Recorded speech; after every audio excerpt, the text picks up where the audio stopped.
지금 QLD랑 TQQQ 들고 계시면요. 솔직히 말해서 수익률보다 먼저 확인하셔야 할 게 있습니다. 내가 지금 레버리지로 돈을 버는 게 아니라 레버리지가 내 멘탈을 먹고 있는지부터요. 대부분의 개미는 여기서 이미 지고 시작합니다. 종목을 못 골라서가 아닙니다. 원칙이 없어서입니다.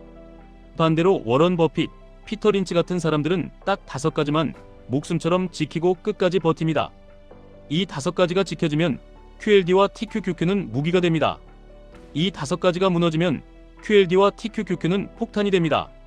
오늘은 어려운 말 안 하겠습니다. 지금 계좌에서 바로 써먹을 수 있게 개미들이 죽어도 안 하는 5가지 원칙만 QLD, TQQQ 기준으로 꽂아드리겠습니다. 첫째, 잠재력 보지 말고 위험부터 계산하십시오. 대부분은 이렇게 시작합니다. 나스닥이 장기적으로 우상향이니까, AI가 세상을 바꾸니까, 그러니까 TQQQ로 가면 빠르겠지. 이건 잠재력입니다. 근데 레버리지에서 진짜 중요한 건 잠재력이 아니라 내 계좌가 한 번에 어디까지 찍힐 수 있는지입니다. QLD는 나스닥 100의 일간 수익률을 대략 2배로 추정하려는 구조입니다. TQQQ는 대략 3배입니다. 오르는 날엔 짜릿합니다. 내려가는 날엔 같은 속도로 지옥이 열립니다. 여기서 대부분이 착각합니다. 하락은 언젠가 회복되니까 버티면 된다고요. 문제는 버티는 게 의지가 아니라 설계여야 한다는 겁니다. 위험을 계산한다는 건 이런 겁니다. 첫째, 내 계좌에서 QLD와 TQQQ가 차지하는 비중을 숫자로 박아두는 겁니다. 비중이 곧 리스크입니다. 둘째, 내가 감당 가능한 최대 손실을 미리 정하는 겁니다. 마이너스 몇 %가 오면 추가 매수로 대응할지, 현금 비중을 늘릴지, 아니면 포지션을 줄일지 미리 정해두는 겁니다. 셋째, 내가 잠을 잘 수 있는 구조인지 점검하는 겁니다. 잠 못 자는 비중이면 그건 투자 아니라 자해에 가깝습니다. 레버리지의 진짜 공포는 손실이 아니라 손실이 길어질 때입니다. 변동성이 커지면 커질수록 같은 자리로 돌아와도 계좌는 덜 돌아오는 경우가 생깁니다. 그래서 위험을 먼저 계산하는 사람은 처음부터 이렇게 들어갑니다. 나는 지금 상승을 먹으러 가는 게 아니라 하락을 견딜 구조를 만들러 간다. 이 원칙 하나만 지키셔도요. QLD, TQQQ를 들고도 삶이 무너지지 않습니다. 반대로 이 원칙이 없으면요. 나스닥이 이겨도 내가 집니다. 둘째, 감정이 들어오는 순간 매매는 끝났다고 인정하십시오. 개미들이 가장 많이 하는 말이 이겁니다. 조금만 더 오르면 팔겠습니다. 조금만 더 떨어지면 사겠습니다. 조금만 더 버티면 본전입니다. 이 말들이 왜 위험한지 아십니까? 조금만이라는 단어가 감정의 입구이기 때문입니다. 버핏이든 먼 거든 결국 같은 말을 합니다. 의사결정은 차갑게, 감정은 밖에서 울게 두라고요. 레버리지는 특히 더 그렇습니다. 레버리지는 수익률만 3배가 아닙니다. 감정도 3배입니다. 그래서 QLD, TQQQ 하는 사람에게 필요한 건 예측력이 아니라 감정 차단 장치입니다. 장치는 복잡할 필요 없습니다. 규칙 3개면 됩니다. 첫째, 매수는 조건으로만 하십시오. 뉴스 보고, 분위기 보고, 커뮤니티 보고, 그건 감정 매수입니다.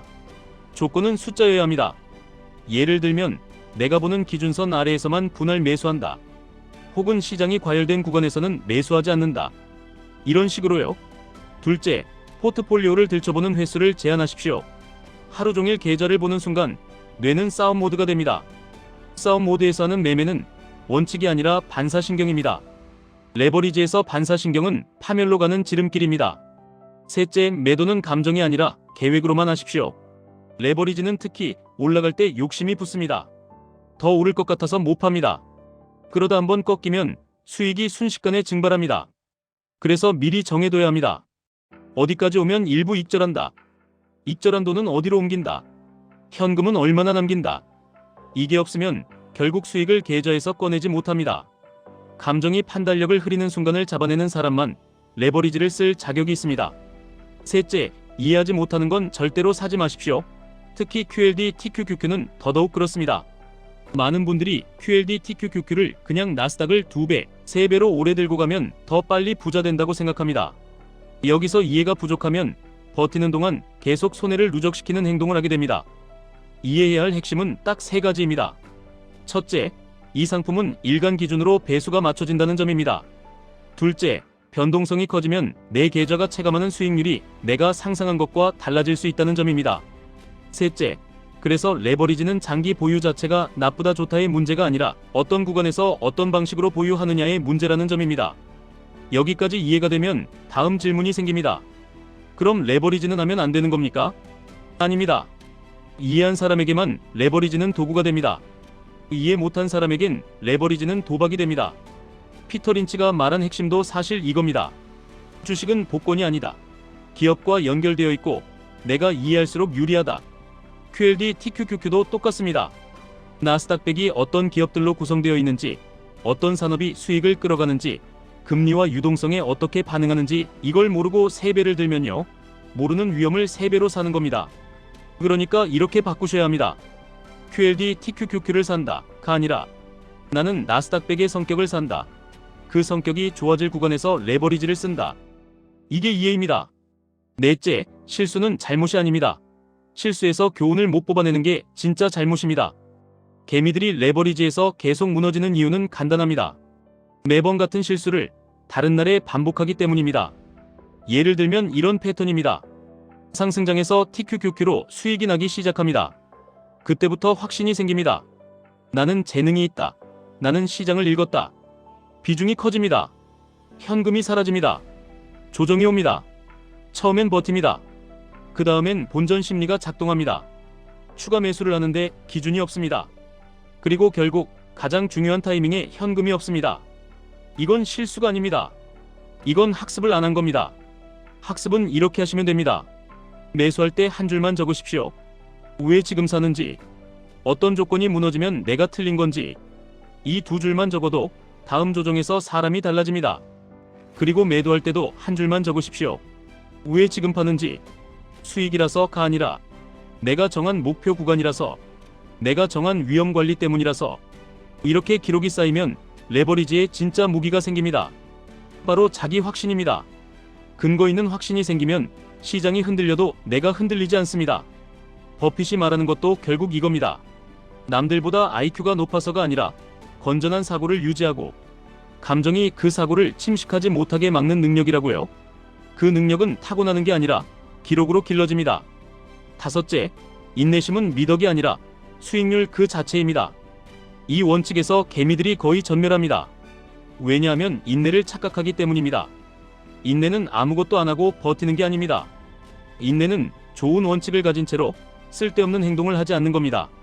대가들은 단기간에 전략을 바꾸지 않습니다. 시장이 요동치면 전략을 뜯어고치는 게 아니라 차라리 손을 묶습니다.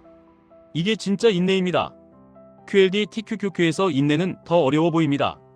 하루 변동이 크니까 매일 결론을 내리고 싶어집니다. 오늘은 더 살까, 팔까, 도망갈까. 근데 바로 그 매일 결론 내리는 습관이 계좌를 찢습니다. 인내를 현실로 만드는 방법은 이것뿐입니다. 먼저 내가 무엇을 기다리는지 정하십시오.